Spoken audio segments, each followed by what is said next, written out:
Aujourd'hui, je suis très contente parce qu'on parle d'un sujet peu connu pour la majorité de la population, le mouvement queer.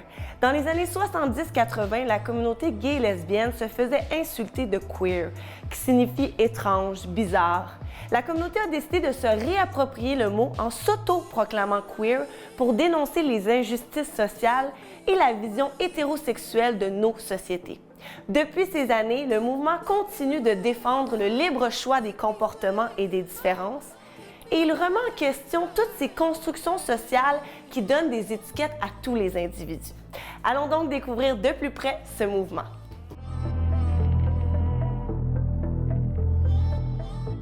Aujourd'hui, pour parler du mouvement queer, mes invités sont Gabrielle Bouliane-Tremblay, comédienne. Allô. Gabrielle Marion, youtubeuse. Enchantée. Toutes les deux femmes trans. Et Marika Robert, diplômée en études féministes et queer. Oui. Bonjour les filles, merci pour votre présence. Ça fait plaisir. Avant d'entrer dans le vif du sujet, qu'est-ce que le mot queer signifie à la base? Bien, à la base, le mot queer, il faut savoir que c'est une réappropriation parce que à l'époque, c'était une insulte. Donc, quand on insultait quelqu'un, on disait t'es queer. Puis ça a vraiment été réapproprié par la communauté LGBT. C'est une forme d'empowerment, en fait, cette réappropriation-là, d'autodétermination, de diversité, d'identité, en fait. Là. Puis le mot queer, c'est un mot en anglais, puis si je me trompe pas, ça signifie comme étrange.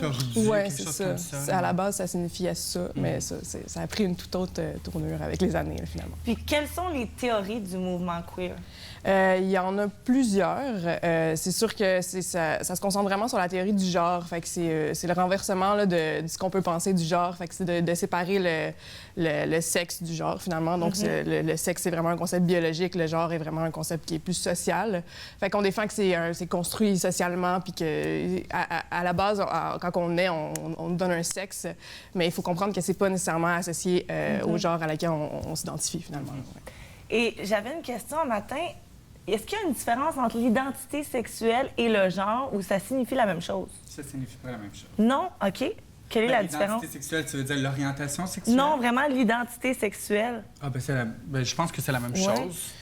Oui, tu peux... l'identité sexuelle, c'est plus... Ouais, ça peut se rallier à l'orientation sexuelle un petit peu aussi. Mais le genre, ça... C'est une identité. Dans le fond, le genre, c'est l'identité. C'est ça. Moi, je pensais parce que je voyais l'orientation sexuelle comme vers quoi tu es attiré ou ce que tu désires sexuellement et l'identité, comment je me représente. Exactement. Je voyais un peu ça comme ça. Oui, c'est ça. Exact. Ouais. Les filles, est-ce que vous vous considérez queer? Bien, en tant que personne trans, oui, dans une certaine mesure. Mais il y a aussi le fait que, par définition, je suis différente de la majorité de l'hétéro... la cisnormativité, pardon. Et, dans cette mesure-là, oui, je me considère comme une personne queer. Et pour toi, Gabrielle? Oui, dans un sens. Parce que, auparavant, mettons, je me considérais un petit peu plus queer qu'aujourd'hui. C'est sûr, aujourd'hui, avec le cheminement, la transition, c'est sûr que... Pour moi, je veux dire, la femme, je suis femme. Je suis plus ou moins, je dirais, comme... Je suis moins entre deux ou j'essaye moins, mettons, d'avoir les deux genres. Parce que souvent, queer aussi, c'est de ôter les labels, ôter les étiquettes, puis qu'une fille peut porter ce qu'elle veut, un gars peut porter ce qu'il veut, puis tout. Moi, c'est sûr, vu que j'ai fait la transition pour devenir une femme, je me représente beaucoup plus en femme. Mais oui, évidemment, tu sais, tu es d'accord avec toutes les valeurs du mouvement queer? C'est ça. Je veux dire, auparavant, j'étais quand même pas mal queer. J'étais un garçon qui faisait des vidéos de make-up, ce qui était pas ordinaire auparavant. Donc, je veux dire, oui, je me considère quand même queer d'une façon mesurée. Là. Pour toi, Marika, à partir de quel moment as-tu choisi de te définir comme queer? En fait, c'était vraiment... Quand je suis rentrée à l'université, dans mon certificat en études féministes, j'ai vraiment appris les théories queer, dans le fond, de comment ça avait émané puis de qu'est-ce que ça signifiait. J'en avais un peu entendu parler avant. Je sais qu'il y avait eu Cœur de pirate qui avait fait son coming out, puis ça avait fait un gros tabou au Québec. Mais je trouve que ça avait été un peu expliqué, là, vraiment bizarrement, des gens qui savaient pas nécessairement de quoi ils parlaient non plus. Là. Fait que c'est vraiment quand je suis rentrée à l'université puis j'ai appris toutes ces théories-là que je me suis identifiée comme une personne queer, là, puis avec tout l'activisme qui vient avec ça et tout. Là. Fait que... Mais beaucoup de gens connaissent peu le mouvement queer. Oui. Mais c'est... souvent, on en entend parler, mais c'est pas nécessairement par les bonnes personnes.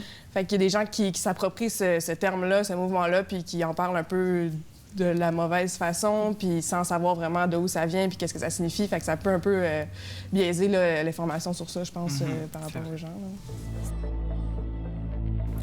Marika, quels sont les organismes queer à Montréal? Il y en a beaucoup. C'est sûr qu'il y en a que c'est des organismes qui sont à la base plus pour les homosexuels, qui sont ralliés un peu à la communauté queer. Mais en gros, là, il y a l'Astérix, qui est un genre de safe space là, pour la communauté plus jeune LGBTQ. Okay. Sinon, il y a l'Astec, qui est un centre d'aide pour les personnes trans à côté de l'UQAM. Il y a Queer Concordia, qui est vraiment un gros centre là, de regroupement de personnes queer puis de recherche et tout ça. Puis nouvellement, là, il y a le GRI Montréal là, qui s'intéresse là, à la question de diversité de genre et puis l'identité de genre et tout ça, là, dans lequel je suis, là, dans le volet recherche. C'est bien, il y a beaucoup d'options. Oui, quand même, de plus en plus, en fait, là, heureusement. Est-ce qu'il faut absolument être gay, lesbienne ou bisexuelle ou trans pour pouvoir se dire queer? Mais tu vois, moi, je pense pas parce que, comme je disais tantôt, dans le fond, ça vient vraiment un peu comme l'effet d'étiquette, tu sais. Je veux dire qu'un homme peut pas avoir du crayon noir ou un homme peut pas porter de talons hauts, même si, mettons, il est hétéro. Tu sais, je veux dire, si un homme porte du maquillage, ça fait un peu de lui, je pense, quelqu'un de queer dans le sens où il s'arrête pas à ce que la société a dicté, genre ce que la société a obligé, dans le fond, au genre. Fait que je pense un peu que c'est possible qu'une personne hétéro ou whatever soit queer, selon moi. Marika? Ben, je pense que ça va... Oui, en fait, c'est vraiment l'appropriation des comportements qui sont queer, qui sont issus inévitablement de la culture queer, parce que c'est comme ça. Mais je pense que la nuance qu'il faut faire, c'est vraiment le rôle qu'il va prendre à l'intérieur de ça.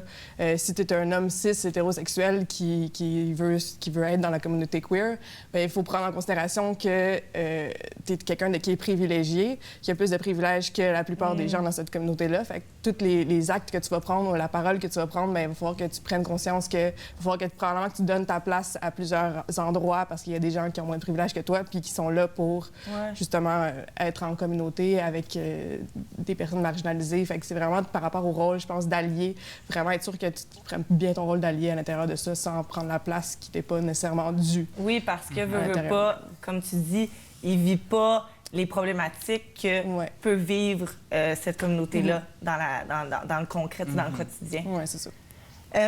Pourquoi vous pensez que le mouvement queer refait surface actuellement?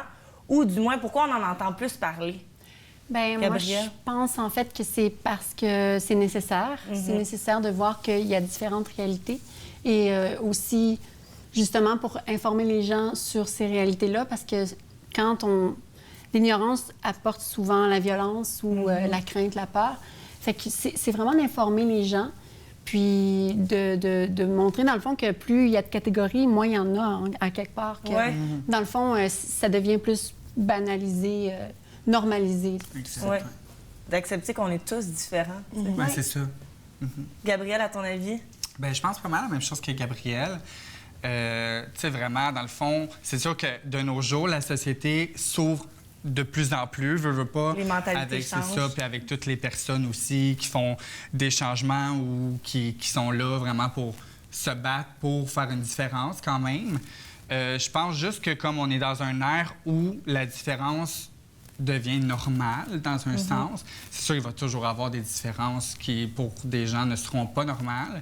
Mais j'ai vraiment l'impression qu'on est comme dans un ère de découverte où tout devient normal, tu sais, dans une idée, dans une idéologie là, du moment. Puis c'est le fun aussi d'avoir des modèles comme vous, tu sais, des modèles inspirants pour les autres personnes, puis des modèles qui prennent la parole puis qui n'ont pas peur, tu sais. Donc c'est bien.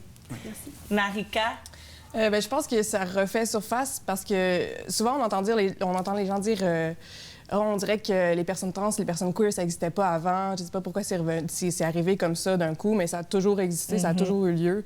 C'est juste que je pense que les réseaux sociaux aussi font une grande partie de rassembler cette communauté-là, parce que on peut s'identifier à quelqu'un qui a une chaîne YouTube, quelqu'un qui est au Mexique, puis qui regarde quelqu'un qui a une chaîne YouTube au Canada, qui dit « Ah, crème, je suis pas toute seule », puis ça fait un peu cet effet-là de communauté. Je pense que c'est pour ça que ça fait surface, parce que justement, il y a plein de monde à travers le monde qui peuvent finalement communiquer puis s'identifier ensemble. Puis je rajouterais quelque chose aussi. J'avais entendu Michel Blanc qui parlait de justement cette question-là, de pourquoi, mon Dieu, on en entend soudainement plus parler. Oui, il y a les réseaux sociaux, mais ce que j'avais aimé de ce qu'elle a dit, ça m'avait frappé, c'est aussi que, ben, on se tue moins. Parce que dans le fond, on a plus de ressources, on est plus compris, on est plus écouté. Puis les gens, ben, ils vont moins essayer de se suicider. Oui. Fait que c'est intéressant. C'est pour ça. Gabrielle, tu es actrice et tu fais partie aussi des femmes trans les plus médiatisées au Québec. Est-ce que cette étiquette te freine dans ton parcours artistique ou au contraire, est-ce que ça t'aide? Je te dirais que dans les deux, il y a comme deux facettes à cette réalité-là. Oui, des fois, on peut m'associer à, OK, bon, c'est la femme trans du Québec, mais bref, il y en a plein d'autres. Oui. Mais c'est juste que, oui, l'année passée, ça a été vraiment une grosse tournée au niveau promotionnel, mais aussi au niveau de plein de plateaux de télé. Mais je pense que les gens ont identifié plus que qui je suis, que j'existe, dans le fond. Mais il y a aussi le fait que ça peut m'aider justement à trouver des réalisateurs ou des gens qui veulent des projets qui sont audacieux et qui veulent aller au-delà de cette image-là. Qui veulent aller, mettons, me prendre en tant qu'artiste, femme actrice, femme actrice, mais aussi artiste qui veut des défis. Donc, je pense qu'au niveau, justement, de l'acting, ça serait plus de jouer des femmes plus cisgenres, du moment qu'il n'y a pas de nudité, puis que c'est un rôle construit. Je pense que, pour moi, c'est des défis à relever. Tu as écrit un recueil de poésie et présentement, tu écris un livre. Peux-tu nous en parler un peu? Oui, bien, en fait, c'est ma façon à moi de, justement, utiliser ça comme outil thérapeutique. Ça me permet justement d'écrire sur ma réalité, moi, je suis plus dans la prose que la poésie. Donc, la prose, c'est un petit peu plus contemporain, des thématiques plus urbaines, des réalités aussi avec le corps, l'identité. Donc, ça, c'est mes thèmes principaux et ça m'aide... Moi, en tout cas, c'est ce qui m'aide à justement relativiser toute chose, puis à passer à travers des fois des périodes de doute, de creux. Et actuellement, je suis en écriture d'un prochain projet qui est au niveau poétique, mais aussi roman. C'est intéressant, tu es vraiment très talentueuse, Gabrielle. Merci beaucoup. Quelle est la différence entre le mouvement queer et le mouvement LGBTQ? Oui, je pense que... On te regarde tous. LGBTQ, je veux dire, le Q, on l'entend, là, il est vraiment à l'intérieur même du mouvement. C'est sûr qu'il y a des différences par rapport aux identités, de la façon que les gens, les revendications de chaque lettre, là, si tu veux, lesbienne, bisexuelle, gay, trans. Par contre, pour moi, selon ma définition personnelle, là, le queer, c'est comme un parapluie de tout ça, en fait. Là, oui, il y a des différences avec l'identification de chacun, des revendications de chaque personne, ce qui revendique. Selon moi, le mouvement queer, c'est vraiment l'autodétermination de ce que je veux projeter, de ce que je veux être. Fait qu'ils sont très conjoints, là, je te dirais, les deux mouvements. Là. Puis, Gabrielle, tu as participé à une vidéo YouTube Code LGBT. Exact, oui. Qui reprenait un peu l'émission Code F et Code G à VRAC TV.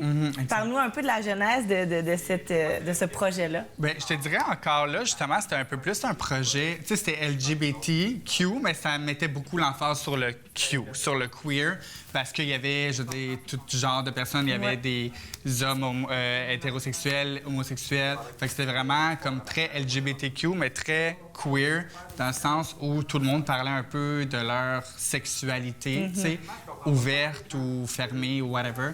Fait que j'ai trouvé ça vraiment intéressant aussi de voir chaque personne comment est-ce qu'il réagissait à chaque question, tu sais.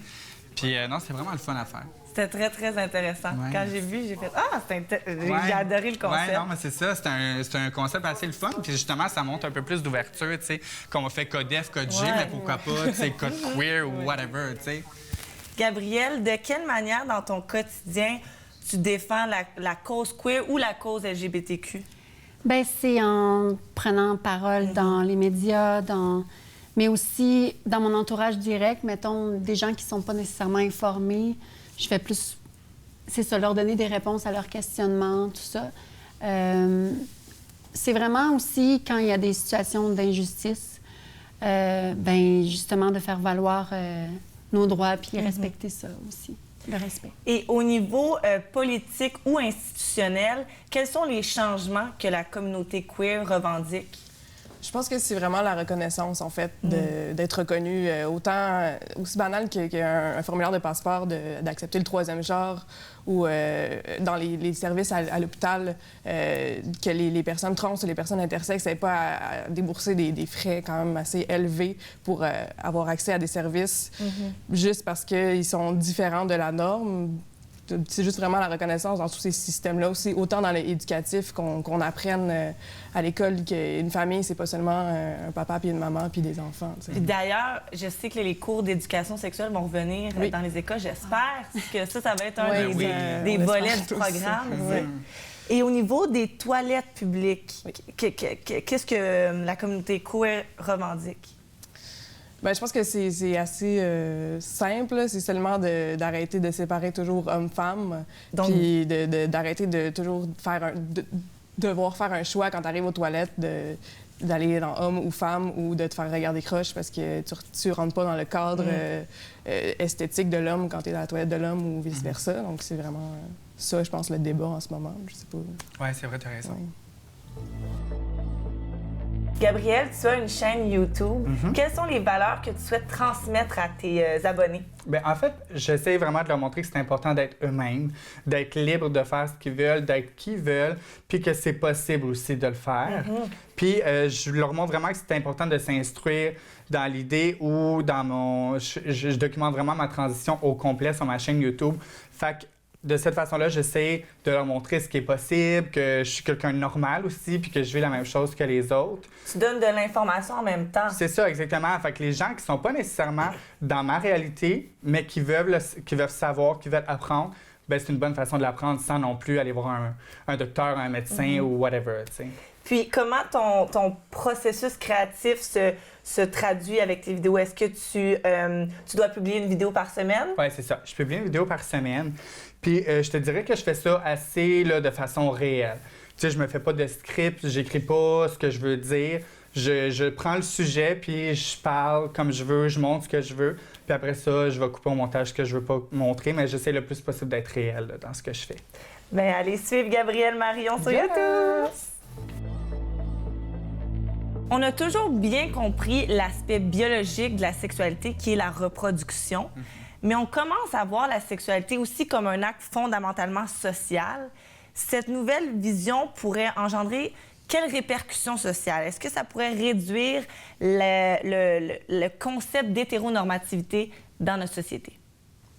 Marika? C'est sûr que oui. Là, selon moi, ça amène, je pense, ça ramène une libération sexuelle.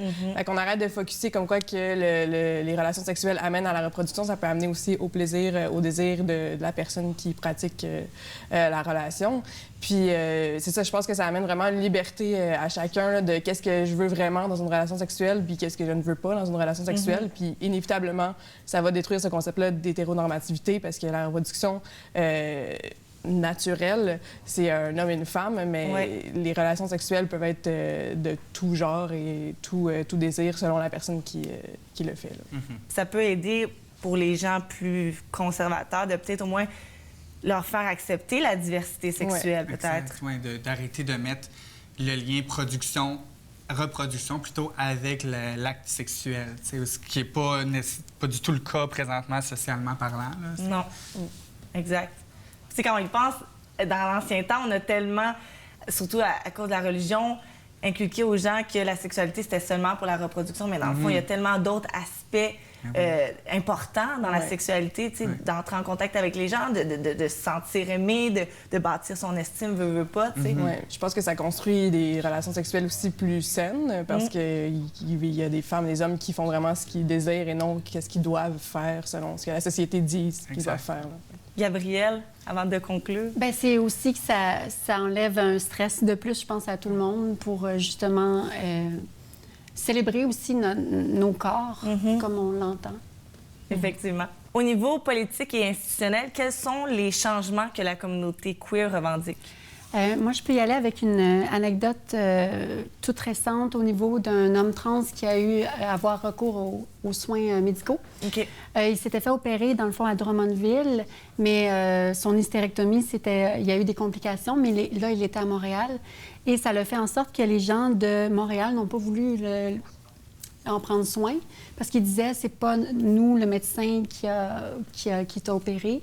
OK. Donc, il y a eu une mauvaise gestion au niveau de ça. Fait que, en gros, ça serait qu'il y ait beaucoup plus de formation au niveau médical, au niveau des infirmières, tout ça, puis que les gens soient un petit peu plus à l'aise, justement parce qu'ils vont être formés sur cette réalité-là.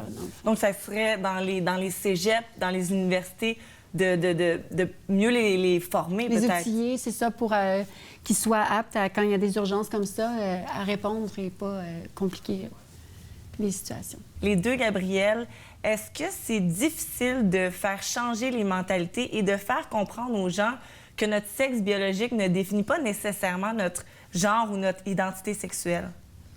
Bien, dans la mesure où est-ce qu'il y a encore beaucoup de chemin à faire au niveau de l'information, oui, c'est encore difficile, mais ça l'est moins que ça l'était il y a, mettons, 10 ans ou même 15-20 ans.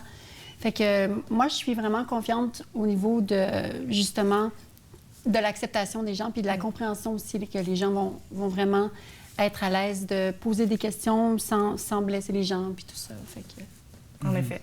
Gabrielle? Puis je pense aussi que ça vient avec les informations qui sont données, tu sais, veux pas. Les gens, je pense, ne sont pas assez instruits à ce niveau-là. Fait que c'est pour ça, un peu comme ma chaîne YouTube, j'essaie d'instruire les gens avec ça pour leur montrer c'est quoi le processus, comment ça se passe, pourquoi est-ce que je ressens ça, pourquoi est-ce que je suis comme ça, tu sais. Juste parce qu'il manque un peu d'informations, justement, mais on s'en vient vraiment mieux, là. Les gens commencent à comprendre beaucoup plus le principe, là. Puis c'est pour ça que je suis vraiment contente pour votre présence aujourd'hui. La communauté queer, c'est une plus petite communauté, mais qu'on gagne vraiment à connaître. Puis c'est un sujet quand même complexe, mais en même temps très intéressant et surtout très important. Donc, merci. Oui, merci à toi. beaucoup. J'espère qu'on vous a bien éclairé face à ce sujet et surtout qu'on a éliminé les préjugés parce que l'important, c'est de vivre ensemble en acceptant les différences de chacun dans le but de tous évoluer en tant qu'humains.